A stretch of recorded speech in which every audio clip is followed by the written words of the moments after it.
Hi everyone.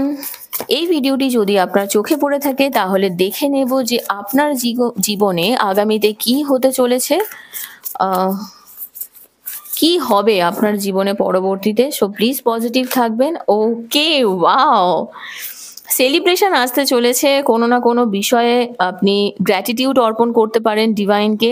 Angeles আপনাকে শান্তি দেবে, প্রসপারিটি আসছে আপনার রাস্তায়, এবং পার্সোনাল লাইফেও কিন্তু আপনার জীবনে শান্তি আসছে। ওকে, যদি কোনো ব্যাপারে কনফিউশন কনফ্লিক্ট থেকে থাকে, কারোর সঙ্গে ঝামেলা থেকে থাকে, সেই জায়গা থেকেও কিন্তু বেরিয়ে যাওয়ার এনার্জি দেখতে পাচ্ছি। কোনো ড্রামা থেকে বেরিয়ে যাবে, নিজের বিলিফ সিস্টেমের উপরে কাজ করুন এবং আপনার অ্যাম্বিশন কিন্তু আপনি ফলো করবে, আর আপনি সেখানে ফল পাবেন। আর একটা জিনিস, পেশেন্স যদি আপনি এতদিন রেখেছেন, সেই পরিশ্রম বলুন বা সেই ওয়েট করার ফল কিন্তু আপনি অবশ্যই পাবেন। তাই সেটাকে কাজে লাগান।